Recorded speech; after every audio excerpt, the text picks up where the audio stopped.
everyone welcome to ইকুহিপাত সকলোকে এটি নতুন ক্লাছলৈকে আকৌ এবাৰ স্বাগতম জনাইছো আমি সকলোৱে গম পাইছে যে হিমন্ত শৰ্মাই কৈছিলে এডিআৰই আমাৰ নৱেম্বৰলৈকে অহাৰ সম্ভাৱনা আছে যদিও কথাখিনি কৈছে তথাপিতো আমি ইমানটো বাৰু বিশ্বাস কৰিব নোৱাৰো যে নৱেম্বৰতে আহিব কিন্তু এটা কথা চিয়ৰ যে নৱেম্বৰ নাহিলেও ডিসেম্বৰ জানুৱাৰীৰ ভিতৰত আমাৰ নটিফিকেশন আহি যাব এতিয়া কথাটো হ'ল লাষ্ট ইয়াৰৰ এক্সাম দিছিলো লাষ্ট ইয়াৰৰ অকমান মাৰ্কছৰ কাৰণে নাপালো আকৌ এক্সাম দিম আকৌ এক মাৰ্কৰ কাৰণে নাপাম সেইটো বাৰে বাৰে কৰি থকাটো পসিবল জানো এইবাৰ মই আশা কৰিছো সকলোৱে এনেকুৱা এটা ষ্ট্ৰেটেজি বনাব যে এক্সামটো আমি এইবাৰ দিম আৰু এনেকুৱা এটা ষ্ট্ৰেটেজি দিম যে এইবাৰ আমাৰ নোহোৱাৰ কোনো চান্সেই নাথাকে আৰু সেইটো টাৰ্গেট ৰাখি পেলাই আমি এতিয়াৰ পৰা ষ্টাৰ্ট কৰিম এডিআৰইৰ এই প্ৰিপাৰেচন আৰু তাৰ কাৰণে আমাৰ আগতেও কৰিছো বাট এইটো আমাৰ প্ৰথম ক্লাছ হ'ব বহুত দিনৰ মূৰত তো আমি কেইটামান কুৱেশ্যন প্ৰেক্টিচ কৰিম আৰম্ভ কৰিছো ক্লাছটো তো ষ্টাৰ্ট কৰিছো প্ৰথম কুৱেশ্যনটোৰ সৈতে ফাৰ্স্ট কুৱেশ্যনটো ইয়াতে আছে আমাৰ কাৰ্ভ সাৰফেস এৰিয়া অৰ্থাৎ আমাক ভলিউমৰ কথা কৈছে আমাক মেনচুৰেচনৰ কথা কৈছে প্ৰথম কুৱেশ্যনটো আমি আলোচনা কৰিম মেনচুৰেচনৰ কেনেকুৱা কুৱেশ্যন আহে ইয়াতে কৈছে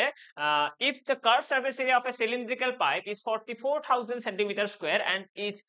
diameter is 5 centimeter then find its length okay তো আমাক এটা cylindrical আমাক cylindrical আমাৰ পাইপ এটাৰ কথা হৈছে আৰু সেই cylindrical পাইপটোৰ আমাক কি দিয়া আছে curved surface area অৰ্থাৎ কাৰ্ভ সাৰফেস এৰিয়া বুলি কব পাৰো আমি CS কার্ভ সারফেস এরিয়া আমাক দিয়া আছে কিমান 44000 লগতে এতিয়া আমি জানিব লাগিব যে সিলিন্ড্রিক্যাল পাইপ এটাৰ কাৰ্ভ সাৰফেস এৰিয়াৰ ফৰ্মুলা কি হয় কি আছিল সিলিন্ড্ৰিক্যাল এটা স্ট্ৰাকচাৰ এটাৰ পাইপ এটাৰ কাৰ্ভ সাৰফেস এৰিয়াৰ ফৰ্মুলা যদি মনত কৰো তাহলে হ'ব টুৱাইস পাই r h এইটো আছিল ফৰ্মুলা অৰ্থাৎ ইয়াতে আমি লিখিব পাৰিম টুৱাইস পাই r h ইজ ইকুৱেল আহিব 44000 হল এতিয়া ইয়াতে যদি ভ্যালু খিনি বহাবলৈ যাও 2 আছে দেন পাই আছে পাই মানে কিমান আহিব 7/22 আহি গল আর মানে কিমান তো ইয়াতে ডায়ামিটাৰ দিয়া আছে 5 তো ৰেডিয়াস কিমান হ'ব 5/2 এইটো হৈ গল ৰেডিয়াস আৰু h টো আমাক এটা উলিয়াব দিছে লেন্থ মানে কি আমাক h উলিয়াব দিছে হাইট তো এইখিনি আমি এতিয়া ক্যালকুলেট কৰিব লাগে আৰু h ৰ ভ্যালুটো উলাই দিলে আমাৰ आंसर আহি গল 2 2 কাট খাই গল দেন তোমালোকে ইয়াতে 22 5 গুণ কিমান 22 5 গুণ 110 হলে তোমালোকে শূন্য এটা ডাইৰেক্টলি কাটি দিয়া ইয়াতে থাকিল কিমান 11 11 ৰে তো কাটিলে 4 অৰ্থাৎ 400 আৰু h ইকুৱেল কিমান আহিব 22 আৰু 5 গুচি গল h ইকুৱেল আমাৰ আহিব 7 4 গুণ 28 অৰ্থাৎ 2800 আমাৰ সেন্টিমিটাৰ মিটাৰ কি আছে সেন্টিমিটাৰ তো 2800 centimetre will be our correct answer ঠিক আছে এই সিলিন্ড্ৰিক্যাল যেটো পাইপৰ কথা কৈ আছে সিলিন্ড্ৰিক্যাল পাইপটোৰ লেন্থ আমাৰ কিমান আহিব 2800 সেন্টিমিটাৰ আশা কৰো ক্লিয়াৰ সকলোৱে বুজি পালে যে কেনেকৈ আনসাৰটো উলাইছো তো আমাক এক্সামত যদি মেনচুৰেচনৰ কোৱেশ্চন দিয়ে আমি মেইনলি প্ৰথম কথা মাইন্ডত ৰাখিব লাগিব ফৰ্মুলা যদি ফৰ্মুলা তোমালোকৰ মনত আছে তেতিয়াহলে নিশ্চয়কৈ তোমালোকে এইটো কোৱেশ্চন সলভ কৰিব পাৰিবা আৰু যদি ফৰ্মুলা মনত নাই তেতিয়াহলে হয়তো সলভ কৰাটো ইমান বেছি ইজি নহব নেক্সট কোৱেশ্চনৰ ফালে আহিছো এইটো কোৱেশ্চনত কি কৈছে চোৱা ইয়াতে যদি চাও ইয়াতে কৈছে a class of 30 students appeared in a test এটা ক্লাছৰ 30 জন ছাত্ৰ এটা পৰীক্ষা এটাত আমাৰ অৱতীৰ্ণ হৈছে পৰীক্ষা এটা attempt কৰিছে then কি কৈছে the average score of 12 students is 80 12 জন ছাত্ৰৰ এভাৰেজ weight আমাক দিয়া আছে এভাৰেজ মাৰ্কস কিমান 80 এটা 80 নম্বৰ পাইছে এভাৰেজ 12 জন ছাত্ৰ তো ইহত টোটাল মাৰ্কস কিমান হ'ব টোটাল মাৰ্কস এই 12 জন ছাত্ৰৰ কিমান হ'ব তো 12 পূৰণ 80 ঠিক আছে 12 গুণ 96 তো 96 আৰু এটা শূন্য 960 মানে আমি গম পাই গলো টোটাল কিমান আহি গল টোটাল আহি গল 960 নম্বৰ এই 12 জন ষ্টুডেন্টৰ তাৰ পিছত আমাক কি কৈছে at that of the rest আৰু বাকি যিখিনি ষ্টুডেন্ট আছে সিহঁতৰ 70 কো এভাৰেজ পাইছে মানে 12 জন ছাত্ৰৰ এভাৰেজ 80 আৰু বাকি কিমান জন মানুহ আছে সো টোটাল ষ্টুডেন্ট আছিল 30 মানে বাকি আৰু কেইজন থাকিল 12 জন গুচি গলে কি থাকিল 18 জন সেই 18 জন ছাত্ৰৰ এভাৰেজ কিমান 70 অৰ্থাৎ 18 পূৰণ 70 এইটো হ'ব আমাৰ 18 জন ছাত্ৰৰ নম্বৰৰ যোগফল আমি উলিয়াব কি দিছে what is the average of the whole class এটা যদি মই যদি চাও যে প্ৰথমতে এইটো হৈছে 12 জনৰ তাৰ পিছত আমি নেক্সট আমি 18 জনৰ উলিয়াব পাৰিম কিমান আহিব 18 পূৰণ 7 আহিব এইখিনি ক্যালকুলেট কৰিলে ইয়াতে মই লিখি দিছো 18 পূৰণ 70 আহিব তো এইখিনি ক্যালকুলেট কৰিলে 0 আহি গল 7 70 আহি গল 8 গুণ 56 7 পাছে 12 126 তো 126 আহি গল ইয়াতে তো আমাৰ এইখিনি আহি গল টোটাল আমাৰ 18 জন ছাত্ৰৰ নম্বৰৰ যোগফল এতিয়া আমাক উলিয়াব দিছে হোল ক্লাছটোৰ এভাৰেজ কিমান যদি আমি গোটেই ক্লাছটোৰ এভাৰেজ উলিয়াব লাগে ফাৰ্স্ট অফ অল আমি সিহঁতৰ গোটেই কেইজনৰ নম্বৰটো যোগ কৰিব লাগিব গোটেই কেইজনৰ নম্বৰটো যোগ কৰিলে কিমান আহিব ইয়াতে 1200 আৰু 900 যোগ কৰিলে 2100 লগত আকৌ 2220 টকা তো 2220 টকা হৈছে 20 টকা নহয় সৰি 2220 নম্বৰ 2220 নম্বৰ আমাৰ কি হৈছে ইহঁতৰ টোটাল ক্লাছ 12 পইণ্ট মাৰ্ক আৰু টোটাল ষ্টুডেন্ট আছে কিমান টোটেল স্টুডেন্ট আছে 30 তো 2220 আমি যদি 30 রে ডিভাইড কৰি দিও 0 0 কাট খাই গল 2 রে কাটিলে 2 7 গুণ 7 3 সরি 3 রে 3 7 গুণ 21 এক থাকি গল 3 4 গুণ 12 74 অর্থাৎ নিউ এভারেজ আহিব 74 তো কারেক্ট এভারেজ কিমান আহি গল কারেক্ট এভারেজ আহি গল 74 এটা কথাটো হল কি আমি যদি এইটো মেথডত কৰিবলৈ যাও হয়তো তোমালোকে নিজেও ফিল কৰিছা যে এটা ক্যালকুলেশন বিলাক বহুত দীঘল দীঘল হৈছিলে 18 পূৰণ 70 কৰিব লগা হৈছে 12 পূৰণ আছে তো বহুত দীঘল দীঘল ক্যালকুলেশন কৰিব লগা আছে এইটো ক্যালকুলেশন স্কিপ কৰি আমি এটা শৰ্ট ট্ৰিকো ইউজ কৰিব পাৰিলোহেঁতেন কি শৰ্ট ট্ৰিক আৰু সেই শৰ্ট ট্ৰিকটো আলোচনা কৰিলে আমি বহুত কম জায়গাত আমি বহুত কম সময়ত এনসাৰ দিব পাৰিম কেনেকে তো ফাৰ্স্ট অফ অল আমি কি চাব লাগে আমাক কোৱেশ্যনত কৈছে কি আমাক কৈছে যে 12 জন মানুহৰ এভাৰেজ আছে 80 আৰু বাকি বাকি 18 জন মানুহৰ এভাৰেজ কিমান আছে 18 জন মানুহৰ এভাৰেজ আছে 70 ঠিক আছে এইটো হল 12 জন মানুহৰ 80 এভাৰেজ 18 জনৰ 70 আমি চাব লাগে কাৰ এভাৰেজ বেছি তো এভাৰেজ বেছি হৈছে 12 জন মানুহৰ 12 জন মানুহৰ নম্বৰটো বেছিকৈ আছে তো যাৰ নম্বৰ বেছিকৈ আছে আমি সেইটোৰ ওপৰত গুৰুত্ব দিব লাগে এটা কেনেকৈ গুৰুত্ব দিম তো তাৰ কাৰণে তোমালোকে চাব লাগিব কিমান বেছি তো আমি দেখিছো 10 নম্বৰকৈ বেছিকৈ আছে কাৰ এই 12 জন মানুহৰ যদি এজন মানুহৰ 10 নম্বৰ বেছিকৈ থাকে 12 জনৰ কিমান থাকিব তো 12 10 গুণ 120 নম্বৰ অৰ্থাৎ 120 নম্বৰ বেছিকৈ আছে কাৰ তাত এই প্ৰথম 12 জন মানুহৰ তাত প্ৰথম 12 জন মানুহৰ তাত 120 নম্বৰটা বেছিকৈ আছে এতিয়া এই 120 নম্বৰটো তোমালোকে গোটেই কেইজন ষ্টুডেন্টৰ মাজত ভগাই দিয়া 18 জন আৰু 12 জন কিমান 30 জন হল 30 জনৰ মাজত ভগালে কিমানকৈ পৰিব ক্যালকুলেট কৰিলে দেখিবা 4 মাৰ্ককৈ পৰিব অৰ্থাৎ এই 4 মাৰ্কটো যাৰ কমি আছে তাৰ লগত যোগ কৰি দিয়া সেইটোৱে হৈ যাব কাৰেক্ট এভাৰেজ অৰ্থাৎ 70 ৰ লগত 4 যোগ কৰিলে 74 এই হৈ গল আমাৰ কাৰেক্ট আনসাৰ এটা তোমালোকে নিজেই জাজ কৰা যে এইটো মেথডত তোমালোকৰ ইজি লাগিছে নে এইটো মেথডত ইজি লাগিছে obviously এইটো মেথডত ভাল লাগিব কাৰণ এইটো মেথড মুখে মুখে ওলাব পাৰি ক্যালকুলেশনটো বহুত সৰু আমি কি চাব লাগে কাৰ কমকৈ আছে আমি সেইটো চাব লাগে কাৰ বেছিকৈ আছে তো আমি দেখিছো 12টা মানুহৰ বেছিকৈ আছে কিমান বেছিকৈ আছে 10 মাৰ্ককৈ বেছিকৈ আছে এভাৰেজ 80 ন মানে কি 10 মাৰ্ক ইচ কৈ বেছিকৈ আছে টোটেল 12 জন মানুহ অৰ্থাৎ 12 10 গুণ 120 নম্বৰ বেছিকৈ আছে আৰু এই 120 নম্বৰটো যে বেছিকৈ আছে কাৰ মাজত ভগাম এইটো ভগাই দিব লাগিব গোটেই কেইজনৰ মাজত অৰ্থাৎ 30 জন ষ্টুডেন্টৰ মাজত ভগাই দিব লাগিব আৰু তেতিয়া কিমানকৈ পৰিব এজনৰ ভাগত পৰিব 4 নম্বৰকৈ তো আমি যাৰ কমকৈ আছিলে 70 কৈ আছিল ন আগতে তাৰ লগত 4 টো যোগ কৰি দিলে কাৰেক্ট এভাৰেজটো ওলাই আহিব আশা কৰো ক্লিয়াৰ ওকে নেক্সট কোৱেশ্চনৰ ফালে আহিছো এইটো কোৱেশ্চনত কি কৈছে চোৱা এতিয়া এইটো কোৱেশ্চনত যদি মন কৰো এটা কৈছে find the simple interest on 2500 as a sum borrowed at 4% per year rate of interest for 4 years আমাক কৈছে simple interest উলিয়াব দিছে কিমানৰ 2500 টকাৰ 2500 টকাৰ সিম্পল ইন্টাৰেস্ট উলিয়াব দিছে 4% পাৰ ইয়াৰ ৰেট অফ ইন্টাৰেস্টত 4 ইয়াৰ্সৰ বাবে তো আমাক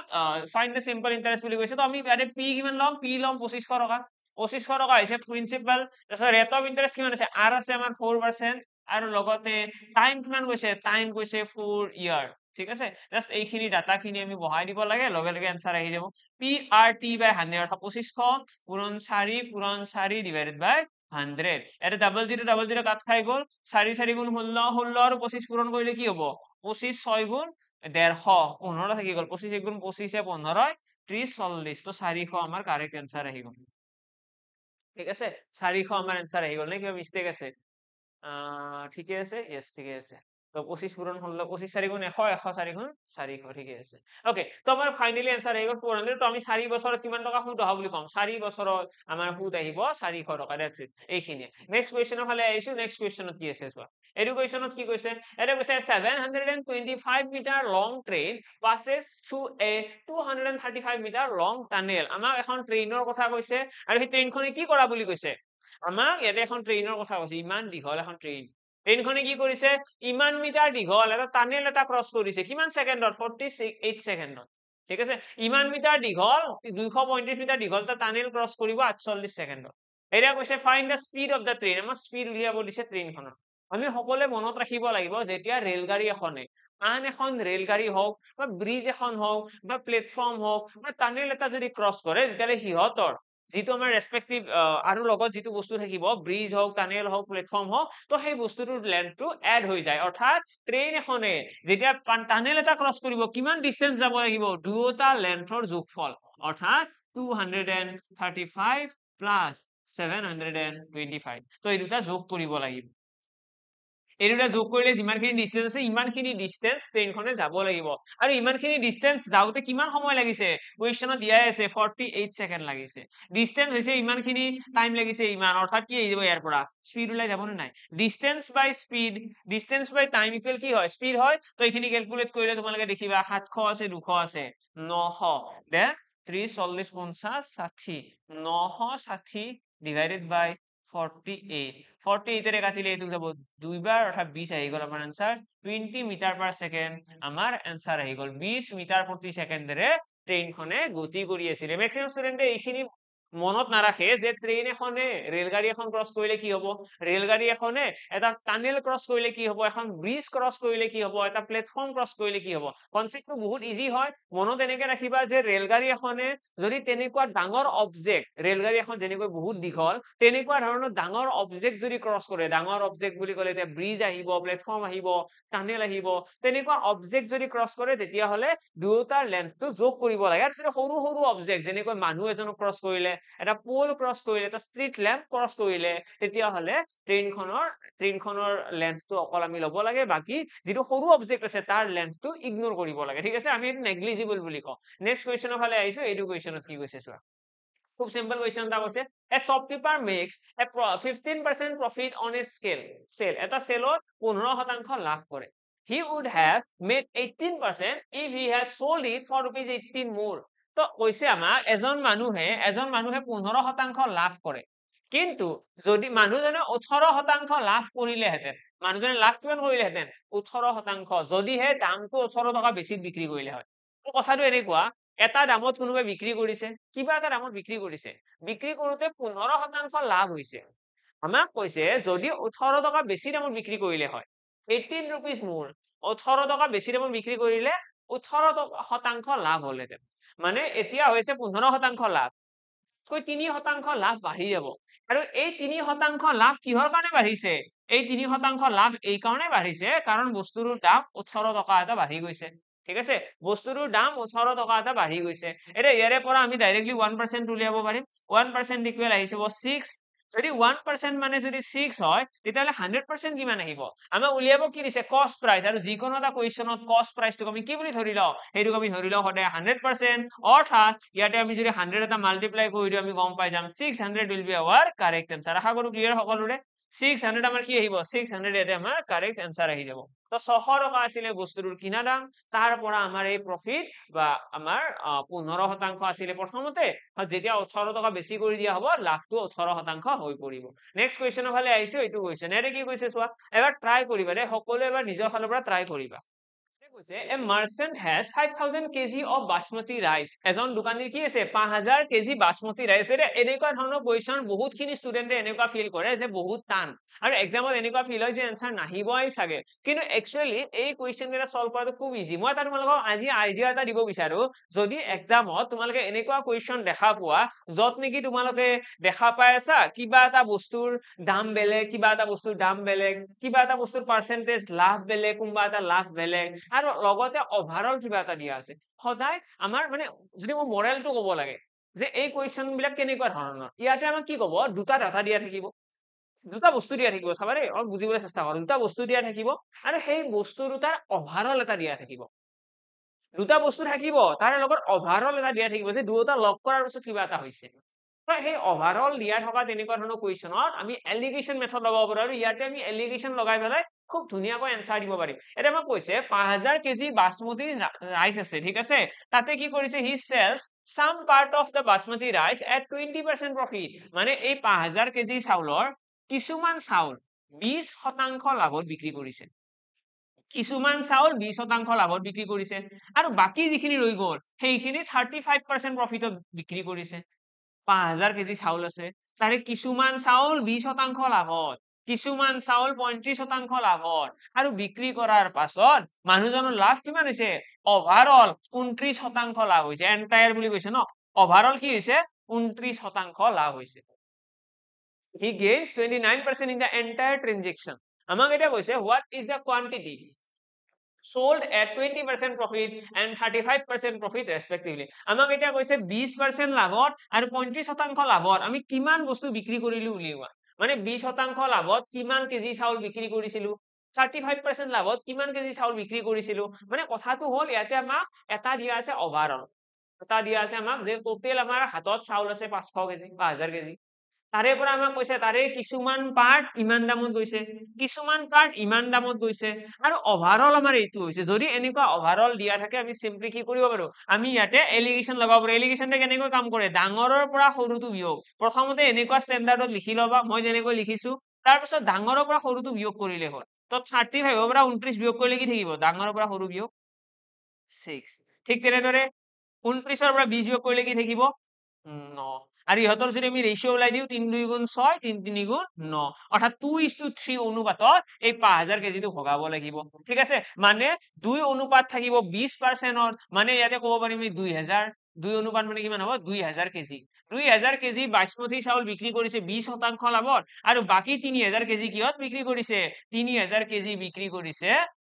তোমাৰ 35% লাভত দ্যাটস ইট এইখিনিয়ে মানে ইয়াতে 2:3 যিটো ৰেশিও আহিছে সেইটো অনুপাতত আমি 5000 কেজি ভগাই দিব লাগে এতিয়া এনেকৈ নকৰি যদি তোমালোকে বেসিক মেথডত কৰিব যোৱা হয়তো এনসাৰ আহিব কিন্তু তোমালোকৰ টাইম বেছি লাগিব ক্যালকুলেশনটো অকমান দীঘলীয়া হ'ব মই অকমান আইডিয়া দি দিছো কেনেকৈ কৰিব লাগে তোমালোকে এনেকৈ কৰিব পাৰিলাহেঁতেন যে 5000 কেজি চাউল আছে ঠিক আছে তাৰে কিমান কেজি মই কৈ দিলো যে x কেজি চাউলত 20% লাভ হয় মানে কি হ'ব x কেজি চাউলৰ পূৰণ হ'ব কিমান 20% লাভ মানে কি 120% তো x কেজি চাউলৰ দিছে 20% লাভ মানে x পূৰণ 120%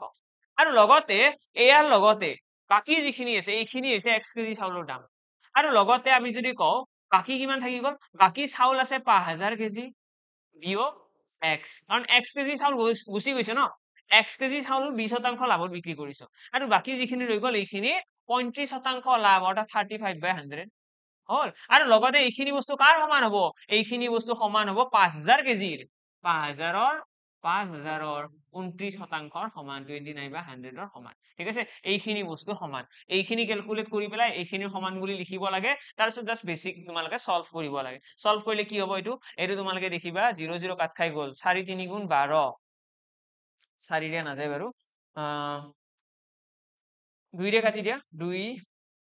6 গুণ 12 2 5 গুণ 10 ইমান x যোগ কিমান আছে ইয়াতে এইখিনি সলভ কৰিলে কি হ'ব 5000 35% মানে কি 35% মানে হৈছে 7/20 7/20 হলে আকৌ ইয়াতে যদি পূৰণ কৰি দিও 5000 লগত পূৰণ কৰিলে 00 কাট খাই যাব 35 into 50 হ'ব ক'লে কিমান হ'ব 35 2 গুণ আমাৰ আহিব 70 2 গুণ 140 175 175 মাইনাস কিমান আহিব এৰে x ৰ লগত কৰিলে 7x/20 is equal আমাৰ কিমান আহিব এইখিনি সলভ কৰিলে কিমান হ'ব 00 কাট খাই গ'ল 29 আৰু 50 পূৰণ কৰিলে কি হ'ব 29 আৰু 50 পূৰণ কৰিলে 150 ৰ পাছ গ'লে 145 145 আৰু এটা 0 আৰু ইয়াতেও এটা 0 আহিব 175 নাহে অকল ইয়াতে 175 আৰু এটা 0 এইখিনি বস্তু সমান এতিয়া এইখিনি তোমালোকে সলভ কৰিলে কি দেখিবা মই 1752 মই এটা কাম কৰিব পাৰো সেইপিনে লৈ যাব পাৰো লৈ গ'লে কি হ'ব মাইনাস হৈ যাব বা এটা কাম কৰিবা প্ৰথমতে x খিনি সলভ কৰি লোৱাচোন ইয়াতে 5 আছে ইয়াতে 20 আছে এইখিনি সলভ কৰিলে কি দেখিবা এলসিএম আহি যাব 20 অৰ্থাৎ 6 4 গুণ 24x বিয়োগ আহিব 7x তাৰপিছত 1752 এইপিনে গুচি গ'লে মাইনাস হ'ব ইয়াতে কি হৈ আছে প্লাস হৈ আছে ওকে তো যদি মাইনাস হয় মাইনাস হলে কি হ'ব 1450 পৰা 1752 গ'লে 15 16 17 350 নিগেটিভত আহি আছে কিয় নিগেটিভত আহি আছে 24x ৰ পৰা 7x গুচি গ'লে কিমান থাকিব 17x 17x সমান 22 এইপিনে আহিলে 35 গুণ 70 700 দেন x ইকুৱেল কিমান আহিব x ইকুৱেল আমাৰ ক্যালকুলেট কৰিলে ইয়াতে কিবা আহিব নে নে ক্যালকুলেশন কিবা মিস্টেক হ'ল এটা কাম কৰিবা তোমালোকে এইটো মেথডতে ইয়াতে বহুত কম জায়গাৰ কাৰণে অকমান প্ৰবলেম হৈ আছে তোমালোকে এইটো মেথডতে ট্ৰাই কৰিবা যদি কাৰোবাৰ কিবা কনফিউজন থাকে কমেন্ট বক্সত এবাৰ জনাই দিবা কোৱেশ্চন নাম্বাৰটো কৈ দিবা টাইম আৰু মিনিটসটো ক'ব পাৰা যে ইমান মিনিটত থকা কোৱেশ্চনটো আমাক বেসিক মেথডত এবাৰ কৰাই দিব লাগে ইয়াতে বেলেগ একো কৰিব লগা নাই এইখিনি সলভ কৰাৰ পিছত ডাইৰেক্টলি তোমালোকৰ x ৰ ভ্যালুটো ওলাব x ৰ ভ্যালুটো হৈছে আমাৰ কিমান কেজি চাউল মানে আমাৰ 20% লাভত বিক্ৰী কৰিলো আৰু তাৰ পিছত আমাৰ কিমানখিনি চাউল আমি 35% বিক্ৰী কৰিলো আমি 20%টো 2000 কেজি পাই গ'লে এইটো আমি 3000 কেজি গম পাই যাম ইয়াতে আমি ক্যালকুলেট কৰিলে 3000 কেজি আহিব লাগে ঠিকে আছে নে আৰু যদি চোৱা যায় কিবা চাগে most probably ইয়াতে কিবা ক্যালকুলেশন মিস্টেক হৈ আছে সেইকাৰণে ইয়াতে আমাৰ আনসাৰটো অকমান খেলিমেলি হৈছে তোমালোকে গোটেইখিনি আৰু ভালদৰে চাবা নিশ্চয় তোমালোকৰ আহি যাব ঠিক আছে ডান ওকে নেক্সট আহিছো নেক্সট কুৱেশ্যনৰ ফালে নেক্সট কুৱেশ্যনত কি আছে এইটো কুৱেশ্যনত যদি চাও ইয়াতে কৈছে বাই সেলিং এন আৰ্টিকেল ফৰ ₹19 এটা আৰ্টিকেল এটা 19 টকাত বিক্ৰী কৰিলে এটা আৰ্টিকেল এটা 19 টকাত বিক্ৰী কৰিলে a dealer makes a profit of dealer makes a profit of 20% এজন ডিলাৰে কিমান পাৰ্চেন্ট লাভ কৰিব যদি বস্তু এটা 19 টকাত বিক্ৰী কৰিলে 20% লাভ হয় চাবা দেই 19 টকাত বিক্ৰী কৰিলে কি হয় 20% লাভ হয় দেন কৈছে by how much should he increase his selling price so as to make a profit of 40% আমাক কৈছে এটা বস্তু এটা যেটা 19 টকাত বিক্ৰী কৰে 20% লাভ হয় এটা 20% লাভ মানে হয় কি 20% লাভ তাৰ মিনিংটো হৈছে 120% 20% লাভ মানে হৈছে 120% হয় এই 120%টো কাৰ সমান 19 টকাৰ সমান হয় 19 টকাত বিক্ৰী কৰিলে এইটো হয় ন 20% লাভ হয় এতিয়া ইয়াৰে পৰা আমি 1% উলিয়াব পাৰিম নে নিশ্চয় উলিয়াব পাৰিম 1% মানে কিমান আহি গ'ল 1% মানে হৈছে 19/120 আৰু 1% ওলাই যোৱাৰ পাছত আমাক উলিয়াব কি দিছে আমাক কৈছে 40% লাভ হ'বলৈ হলে কিমান টকাত বিক্ৰী কৰিব লাগিব এটা 40% লাভ হ'বলৈ হলে আমি এটা কথা গম পাই গৈছো যে আমি 140%ত বিক্ৰী কৰিব লাগিব অৰ্থাৎ 114 এটা আমি দুয়োফালে পূৰণ কৰি দিওঁ আৰু এইটো পূৰণ কৰিলে আমি যিটো এনসাৰ পাম সেইটো কি হ'ব 140% যিটো আমাক বুজাব 40% লাভ কৰিবলৈ হলে কিমান দামত বিক্ৰী কৰিব লাগিব 00 কাট কৰি দিলো 2 ৰে কাটিলে এইটো গল 6 বাৰ 2 ৰে এইটো কাটিলে 7 বাৰ 19 into 7 আছে ঠিক আছে এইখিনি আকৌ 6 ৰে যদি 19 কাটি দিয়া হয় 6 3 গুণ 18 এক থাকি গল 10 হল 6 1 গুণ 6 6 6 গুণ 37 ঠিক আছে 3.16 into ইয়াতে আছে 7 এইখিনি ক্যালকুলেট কৰিলে 7 3 গুণ 7 6 গুণ 42 ৰ 2 থাকি গল 4 আহি গল 7 4 11 দেন তোমাৰ 7 3 গুণ 21 22 তো 22.12 আছে 22.12 হলে 22.12 আহি গল আমাৰ সেলিং প্ৰাইস মানে বস্তু এটা যদি আমাৰ যদি 40% লাভ হ'ব লগা হয় তাহলে কিমান দামত বিক্ৰী কৰিব লাগিব 40% লাভ কৰিবলৈ হলে 22.12 টকাত বিক্ৰী কৰিব লাগিব বাকি বৰ্তমানৰ বেচা দাম আছিল 19 টকা তো কিমান টকা বেছি দামত বিক্ৰী কৰিব লাগিব তো 19 20 21 22 অৰ্থাৎ 3.12 টকা যদি বেছি দামত বিক্ৰী কৰা হয় তেতিয়া হলে দোকানীজনৰ 40% লাভ হ'ব আমাক সেইটো উলিয়াব দিছে আমাক কি কৈছে by how mass should he increase his selling price তো selling price কিমান বঢ়াব লাগিব তো আমি কম 3.12 পইচা বঢ়াব লাগিব 3 টকা 12 পইচা বঢ়াব লাগিব তেতিয়াহে কি হ'ব তেতিয়াহে বস্তুটো 40% লাভ হ'ব নেক্সট কোৱেশ্চনৰ ফালে আহিছো এইটো কোৱেশ্চন খুব ইজি কোৱেশ্চন এটা আছে এটা কি কৈছে if 4% of a plus b is equal to 28% of a minus b অৰ্থাৎ a plus b ৰ 4% এনেকুৱা কোৱেশ্চন দেখি পেলাই বহুতে ভয় খায় কিন্তু একচুয়ালি খুব সিম্পল হয় আমি জাস্ট পাৰ্সেন্টেজৰ জায়গাত 100 লগাব লাগে 4% মানে 4/100 কাৰ সমান বুলি কৈছে is equal to 28% 28% of a minus b আৰু ইয়াৰে পৰা আমাক কি উলিয়াব দিছে a আৰু b ৰ অনুপাত উলিয়াব দিছে তো অনুপাত উলিয়াবৰ কাৰণে প্ৰথমতে অকমান সলভ কৰিব লাগিব এৰে তোমালোকে দেখিবা 00 কাট খাই গল 4 ৰে এটো কাটি দিয়া 4 7 গুণ 28 দ্যাটস ইট এটা ইয়াতে তোমালোকে দেখিবা ইয়াতে আহি গল a plus b তাত কি আছে তাত আছে 7a minus 7b এইখিনি ট্ৰান্সফাৰ কৰিলে 7b টো ইপিনে লৈ আনা তেতিয়া হৈ যাব 8b আৰু a টো ইপিনে গুচি গলে মাইনাস a হ'ব অৰ্থাৎ 6a তো এইখিনি আকৌ সলভ কৰিলে 6 ক 2 ৰে 3 বাৰ গল 8 ক 4 বাৰ গল অৰ্থাৎ a বাই b কিমান হ'ব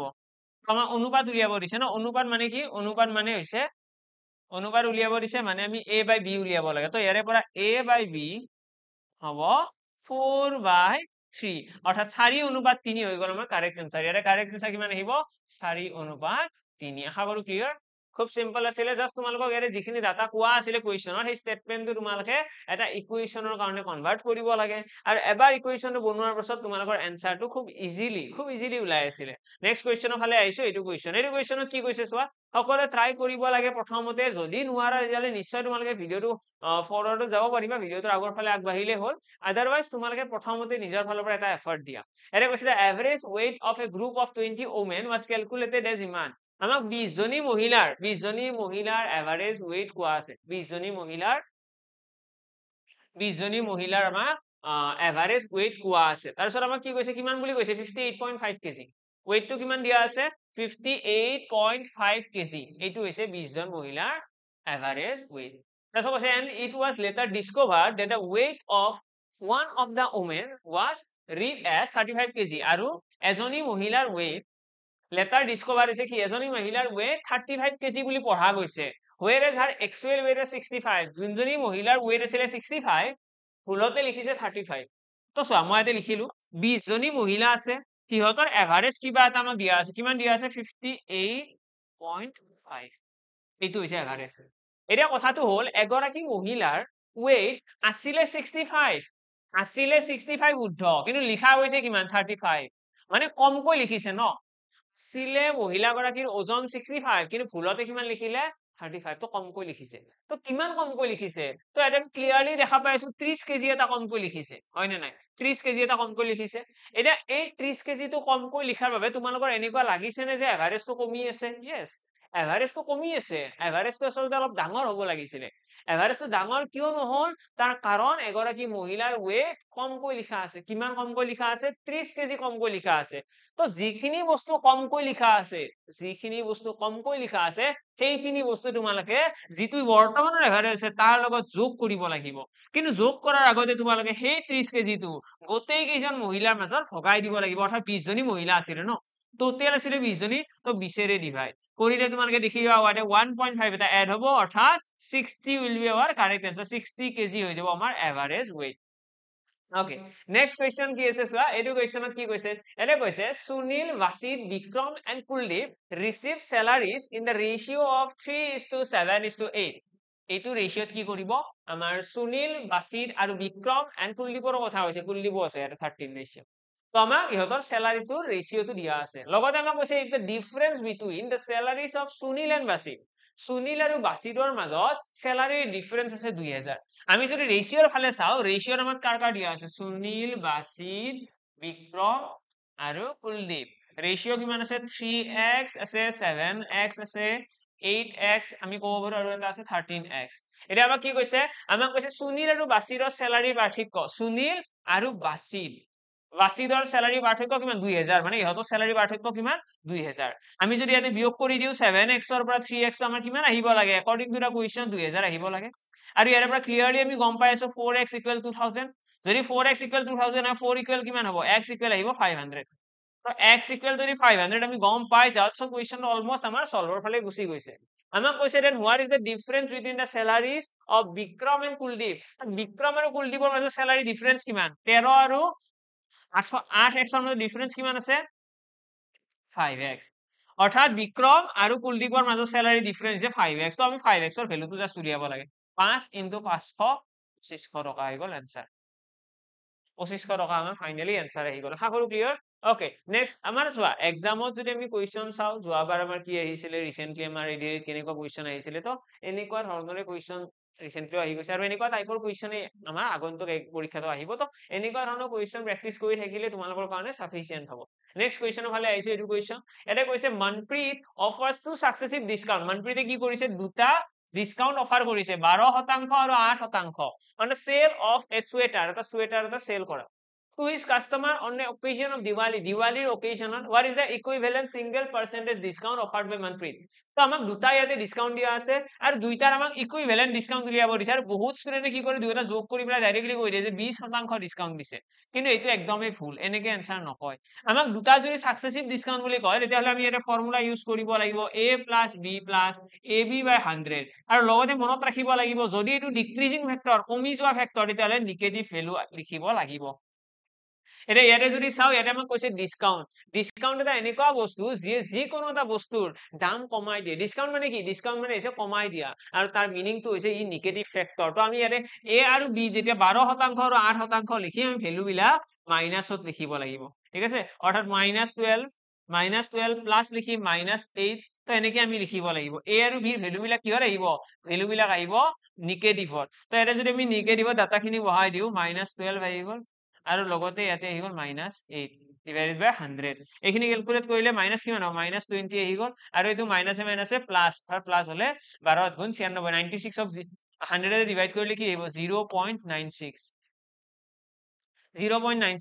আৰু 20ৰ পৰা এইখিনি প্লাছ আছে ন এইখিনি ক্যালকুলেট কৰিলে আমি কিমান পাম ইয়াৰে পৰা আমি পাই যাম 19.04 আৰু এইটো এনসাৰটো আহিছে নিগেটিভ ইয়াৰে মিনিংটো কি ইয়াৰে মিনিংটো হৈছে এইটো হৈছে তোমাৰ final discount equivalent discount negative মানে বস্তুটো কমি যোৱা বুজাইছে তো মনপ্ৰীতে কিমান পাৰ্সেন্ট ডিসকাউন্ট দিছে তো সিঙ্গেল ইকুইভ্যালেন্ট ডিসকাউন্ট ইজ 19.04% তো মনপ্ৰীতে ডিসকাউন্ট দিছে 19.04% আৰু সেইটো বস্তু দুটা ডিসকাউন্টত দেখাইছে কেনেকৈ 12% আৰু 8% ডিসকাউন্টত দেখাইছে ওকে দুটা সাকসেসিভ ডিসকাউন্ট মনত ৰাখিবা কিছুমানে এইটো ফৰ্মুলা অলপ বেলেগকৈ লিখে এনেকৈ লিখিব পাৰা তোমালোকে একো ভুল নাই বাৰু তোমালোকে ডিসকাউন্টৰ ক্ষেত্ৰত a + b - ab/100 এনেকৈ লিখিব পাৰিবা কিন্তু এনেকৈ লিখিলে তোমালোকে ইয়াতে এই যোনটো মই ক'লো যে ডিক্ৰিজ হলে নিগেটিভ ফেক্টৰ ইউজ কৰিব লাগে সেই ফেক্টৰটো তোমালোকে আৰু ইউজ কৰিব নোৱাৰিবা একচুয়ালি মেইন কনসেপ্ট এইটোৱে হয় কিন্তু যদি তোমালোকে এই নিগেটিভ কিয় হৈছে কিয় ইয়াতে নিগেটিভ সাইন দিলু কিয় এনসাৰটো নিগেটিভত আহিছে এইবিলাক বস্তু যদি বুজিব ইচ্ছা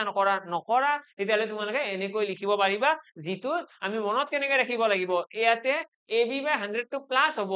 যদিহে বস্তু এটা দাম বাঢ়ি গৈ থাকে যদি বস্তুৰ দাম কমি গৈ থাকে তেতিয়াহলে এইটো কি হ'ব নিগেটিভ হ'ব ab/100 ৰ আগত এনেকৈ মনত ৰাখিলেও হ'ব ওকে done ওকে নেক্সট কোৱেশ্চনৰ ফালে আহিছো নেক্সট কোৱেশ্চনত কি আছে চোৱা খতম